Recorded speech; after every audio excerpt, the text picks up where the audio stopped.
Cette vidéo est sponsorisée par Station E. Vous passez à la voiture électrique et vous voulez pouvoir charger dans toute la France sans avoir des dizaines de cartes dans votre portefeuille? Alors la carte Station E est faite pour vous.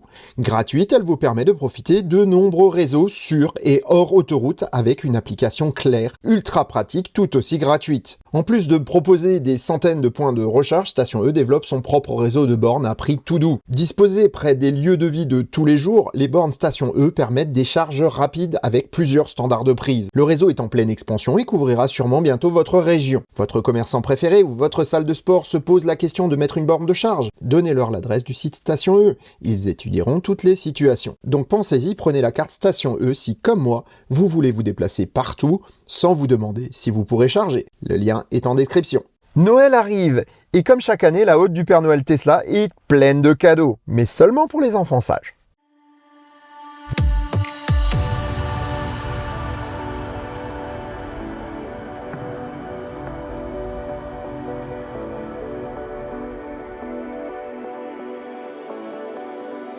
Si ça te plaît, mets un pouce vers le haut et commente. Si ça te plaît beaucoup, abonne-toi.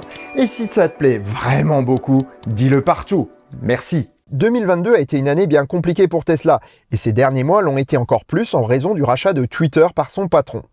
Très polémique et polarisant, les tweets d'Elon ont surtout profité à ses détracteurs, qui en ont profité pour déformer ses propos et en faire une campagne anti-Tesla. Mais visiblement, tout ce battage n'est qu'un coup d'épée dans l'eau. En effet, Tesla ne s'est jamais porté aussi bien et les offres de fin d'année sont plutôt réduites par rapport aux autres années. Pour les clients qui prendront livraison de leur auto avant le 31 décembre 2022, ce sont 10 000 km de superchargeurs qui sont offerts en Europe. La progression du marché européen en matière de voitures électriques est en effet énorme et la demande reste largement plus forte que l'offre. C'est donc un cadeau d'une valeur de 500 € qu'offre Tesla et ce n'est pas limité aux nouveaux clients. Ceux qui attendaient la livraison de leur voiture en cette fin d'année profiteront aussi de l'offre, du moins pour toutes les livraisons du 15 au 31 décembre. Avec de nombreuses autos disponibles en Model 3 et Model Y, c'est peut-être le moment de plonger. Aux États-Unis, où Tesla est un peu moins implanté qu'en Europe, ce sont 10 000 miles de supercharge qui sont offerts et des remises sur les autos en stock peuvent aller jusqu'à 3 750 $. Avec la montée en cadence des usines de Berlin et Austin, il semblerait bien qu'on s'achemine vers un nouveau trimestre record en cette fin d'année 2022. Le second cadeau traditionnel de fin d'année de Tesla est la mise à jour de Noël. Et cette année, on a eu droit à un florilège de nouveautés. Au niveau des grosses évolutions, c'est surtout l'arrivée d'Apple Music et de la boutique de jeux vidéo Steam qui est à noter. Mais pas pour tout le monde. Apple Music demande en effet une connectivité premium et Steam, un MCU 3 16 Go uniquement présent sur les dernières modèles S et X. Les premières produites en 2021, si elles ont le MCU 3, ne disposent pas de la dernière version du hardware. Tesla les remet toutefois à jour gratuitement. D'autres fonctionnalités intéressantes apparaissent comme la possibilité de voir ce qui se passe dans son auto avec l'application smartphone lorsque le mode chien est activé.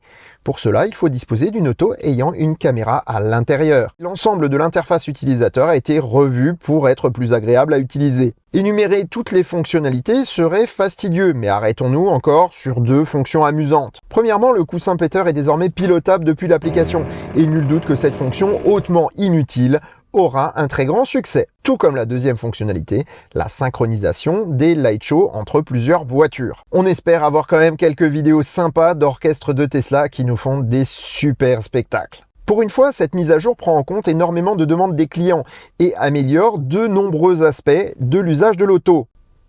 Enfin, surtout pour les nouveaux propriétaires de Tesla. Pour les clients comme moi, avec une Model S d'ancienne génération, ce qui est amélioré est certes sympa, mais vraiment pas très fun. Ok, la navigation est améliorée, ok, on a des menus clim simplifiés, ok, on peut programmer ou non la présentation des poignées de porte à domicile.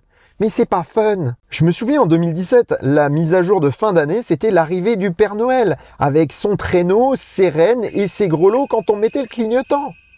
Ça, c'était fun. Et depuis, pour nous autres propriétaires de S et X d'ancienne génération, même en MCU2, c'est plutôt la disette. En lot de consolation, cette année, on aura droit à la route arc-en-ciel en permanence. Super. Finalement, si nous, anciens clients de la marque, nous sentons un petit peu oubliés, nous ne sommes pas à plaindre, puisque nous avons de bonnes autos qui rouleront encore longtemps pour notre plus grand bonheur. Et sur ces bonnes paroles, je vous souhaite bonne route et vous dis à bientôt pour un prochain épisode du Choucroute Garage. Portez-vous bien. Ciao.